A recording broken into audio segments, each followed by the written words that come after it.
पलव जे पाइन तंहिंजा खावंद खाली न करी।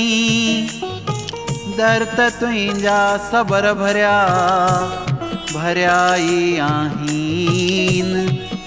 आसाहू आहीन वापारी हर नाम जा।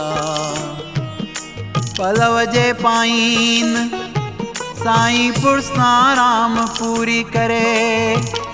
पुजन मुरादूं मन जूं खाली झोल भरे।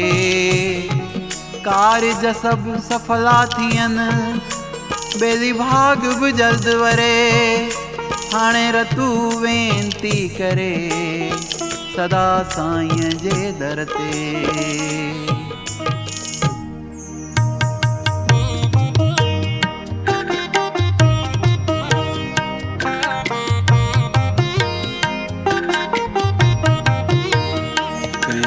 दर ते सभिनि आहे झोल झली। तुंहिंजे दर ते सभिनि आहे झोल झली।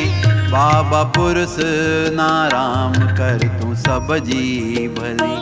ओ हथूंगे वारा कर तूं जग जी भली। तुंहिंजे दर ते सभिनि आहे झोल झली। तुंहिंजे दर ते सभिनि आहे झोल झली। बाबा पुरस्ना राम कर तूं सब जी भली। ओ हथूंगे वारा कर तूं जग जी भली।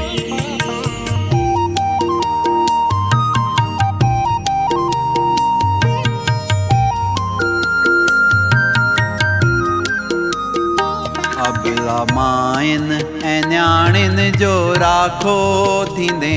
अबला माइन ऐं न्याणियुनि जो राखो थींदे। दुखियो ॾींहुं न ॾिसन कर तूं सब जी भली। दुखियो ॾींहुं न ॾिसन कर तूं सब जी भली।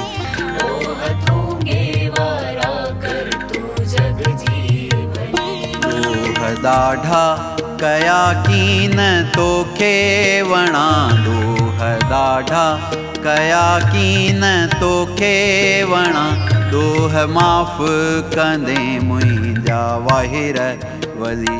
दोह माफ़ कंदे मुंहिंजा वाहिर वली। तुंहिंजे दर ते सभिनि आहे झोल झली। तुंहिंजे दर ते सभिनि आहे झोल झली। बाबा पुरस्ना राम कर तूं सब जी भली। ओ हथूंगे वारा कर तूं जग जी भली। झोल सबई झलिन खाली कीन वञनि। झोल सबई झलिन खाली कीन वञनि। अवां जी हाक ॿुधी आया बचड़ा वरी। अवां जी हाक ॿुधी आया बचड़ा वरी। तुंहिंजे दर ते सभिनि आहे झोल झली। तुंहिंजे दर ते सभिनि आहे झोल झली।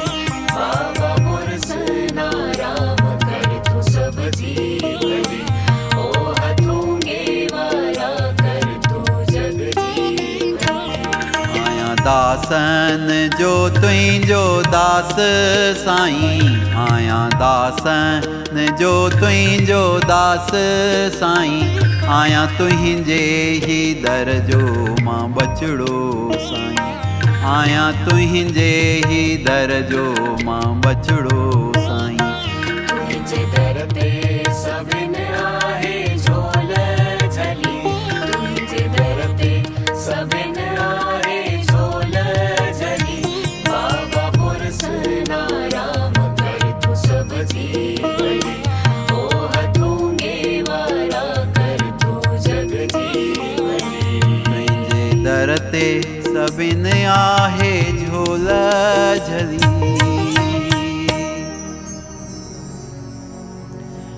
हाणे साईं तूं न छदी। हो मां त जियां तुंहिंजे आसरे। सभई पाड़ों सूरजूं हिक लहजे मंझ लटे हाणे साईं मुंहुं न मटे ओ बेली मुल्क मटियो तां घोरियां हे राम